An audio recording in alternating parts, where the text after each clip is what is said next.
Good morning everyone. Pratima lifestyle চ্যানেলের নতুন একটা ভিডিওতে তোমাদের সবাইকে জানাই স্বাগত। আশা করব তোমরা সকলেই ভালো আছো। তোমাদের সকলের আশীর্বাদে আমরাও খুব ভালো আছি।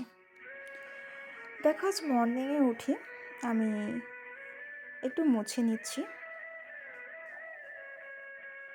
হাতে করেই মুছি, কারণ হাতে করে মুছলে না একটু ভালো পরিষ্কার হয়, যে কারণে আমি হাতে করেই পরিষ্কার করি। দেখে নাও, ওপরটাও একটু ভালো করে মুছে নিলাম।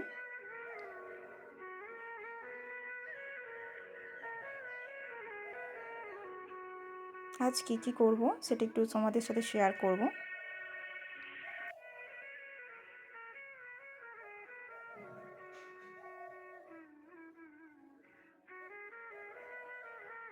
এবার একটু ঘরের ভিতরটাও একটু মুছে নিলাম। নিয়ে দেখো, মোছাটা প্রায় কমপ্লিট হয়ে গেল। এখানে দেখো, এই পায়রাটা কাল থেকে একটু অসুস্থ হয়ে পড়েছে, যে কারণে আদিত্য ওকে মরিয়ে দিয়েছে, খাচ্ছে। কাল থেকে আদিত্যই ওকে দেখাশোনা করছে। ঘরের মধ্যে একটা ঝোঁড়া চাপা দিয়ে রেখেছিল যাতে বিড়ালে খেয়ে না নেয়। দেখো, এখন মুড়ি দিয়েছে, মুড়িগুলো খাচ্ছে। আবার চাল নিয়ে এসে দিচ্ছে, দেখো বন্ধুরা। তো চালগুলোকেও দিল। পায়রাটা এখন বসে বসে সবগুলোই কিন্তু খাবে।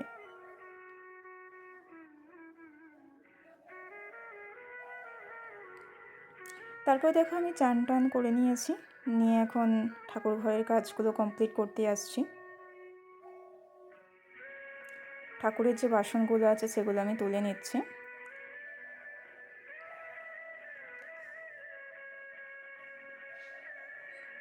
নিয়ে ওগুলো একটু ধুয়ে নেবো ভালো করে। তারপর দেখো, জল নিয়ে আসছি, জল নিয়ে এসে কিন্তু আমি ঠাকুর ঘরটা একটু মুছিয়ে নিচ্ছি। তো ঠাকুরের ঘরের কাজ কমপ্লিট হয়ে যাওয়ার পর দেখো, আমি একটু ছাদে এসেছি। যেমন ডেলি আসি, আমি একটু চান টানের পর একটু ছাদে চলে আসি, একটু রোদ্দুরে একটু টাইম কাটাই। দেখো, পরিবেশটা খুব সুন্দর কিন্তু লাগছে। এরপর বন্ধুরা দেখো, আমি আনাজ কাটতে চলে আসছি রান্নার জোগাড়ের জন্য।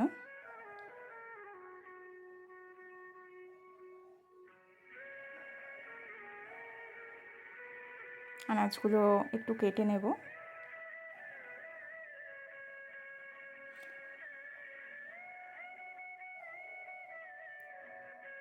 তো এখানে আছে আলু আর বিম কড়াই।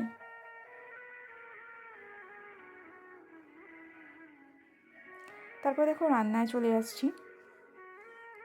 প্রথমে বিম কড়াইগুলোকে একটু ভালো করে ভেজে নেব।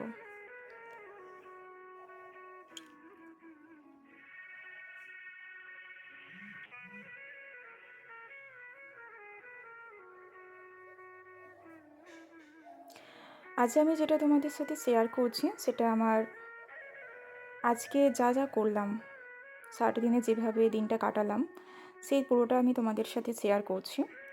তো প্লিজ, যদি ভিডিওটা ভালো লেগে থাকে তাহলে লাইক, শেয়ার এবং কমেন্ট করো,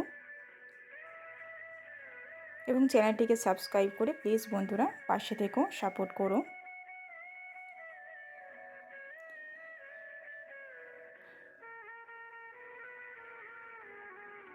দেখো, এবার আমি রান্নার জন্য এটা রেডি করে নিয়েছি। এবার এটা একটু জল দিয়ে চাপা দিয়ে দাও।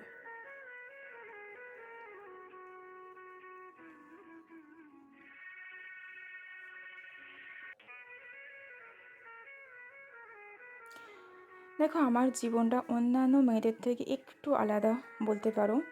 এতটা কষ্ট ভগবানকে জানিয়ে যেন আর আর অন্য কোনো মেয়েকে করতে না হয়। এই যে সারাদিনের কাজ কাজ কমপ্লিট করে অন্যান্য সব মেয়েরাই কিন্তু, বা বউয়েরা বলতে পারো, সন্ধ্যার পর থেকে ও রেস্ট পেয়ে যায়, তাই না? তারা একটু আরাম করে, একটু টিভি দেখা বলো, বাচ্চাদের পড়ানো বলো, যে কোনো যে যেরকমভাবে একটু রেস্ট পায়। কিন্তু আমার জীবনটা কিন্তু সম্পূর্ণ আলাদা। এই যে রান্নাবান্না সারছি, সেরে কিন্তু এরপর আমার আবার বিকাল 5টা থেকে রাত্রি 2টো পর্যন্ত ডিউটি আছে। হ্যাঁ বন্ধুরা, তাহলে ভাবো কতটা কষ্ট হয় সারাটা দিনের কাজ সামলে প্লাস ডিউটি করে, এইভাবেই আমার জীবনটা চলে যায়।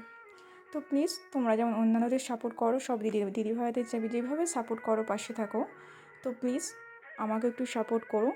তোমার এই সাপোর্ট করাটা একটু হয়তো আমার এই কষ্টটাকে একটু লাঘু করতে পারে। তো প্লিজ আমাদের সাপোর্ট করো। তারপর দেখো রান্নাবান্না কমপ্লিট হয়ে গিয়েছে।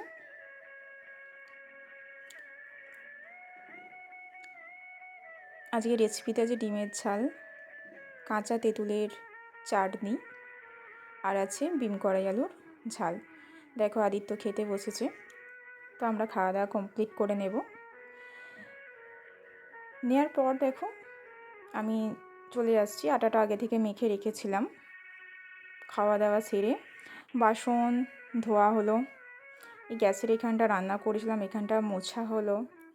মুছে তারপর দেখো রুটিগুলো করে রাখছি, কারণ নাইটে তো আর করার সময় পাবো না, যে কারণে দেখো এখনই করে রেখে দিচ্ছি। কারণ যদি আমি একা হতাম তাহলে হয়তো একবারই দুপুরে রান্না করলে ওই ভাতেতে আমার হয়ে যেত, কিন্তু আমার ছেলের রাতে রুটি চাই, তাই ওর জন্য তো করতেই হবে না। তো যে কারণে আমি রুটিটা এখনই করে রেখে দিচ্ছি, যেহেতু আর নাইটে সময় পাবো না। তো এতটা কষ্ট হয় যে তোমাদেরকে বলে বোঝানো যাবে না। এই যে এখন যে কাজ করছি না, মনে হয় না যে আর কাজ করব, মনে হয় যেন কেউ কাজগুলো করবে, একটু ঘুমাবো। ছেলেরা কিন্তু একটা কাজ করে, শুধু ইনকামের দিকে চলে যায়, সংসারে কোনো ঝামেলা ওদেরকে নিতে হয় না। কিন্তু যখন একটা মেয়ে সংসার সামলে কিছু কাজ করে, তখন কিন্তু তার কাছে সেটা খুবই কঠিন হয়ে যায়। কিন্তু তবুও সংসারটা তো মেনটেন করতে হবে, তাই কাজটাও করতে বাধ্য। দেখো এখন রুটিগুলো করে নিচ্ছি আমি।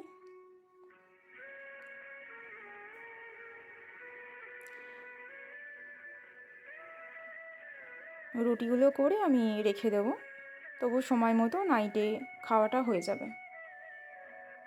কারণ নাইটে তার সময় পাবো না, উঠবো সেই রাত্রি 2টোর পর আমি ঘুমোতে যাব। তো প্লিজ এই কষ্টটাকে একটু লাঘু করার জন্য প্লিজ সাপোর্ট করো তোমরা সকলে আমাকে, এবং প্লিজ কমেন্ট করে জানিও যে তোমরা কী বিষয়ে জানতে চাও আমার কাছে, সেই বিষয়টার উপর আমি ভিডিও আনার অবশ্যই চেষ্টা করব।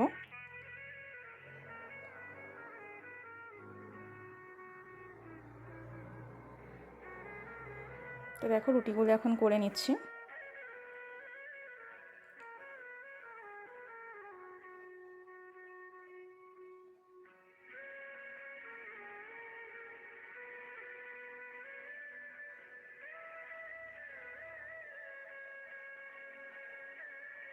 তো বন্ধুরা, তোমাদের কাছে একটাই আমার রিকোয়েস্ট, তোমরা যেমন আর সকল দিদিভাইকে সাপোর্ট করো, পাশে থাকো, সেইভাবে পাশে থেকো, একটু সাপোর্ট করো।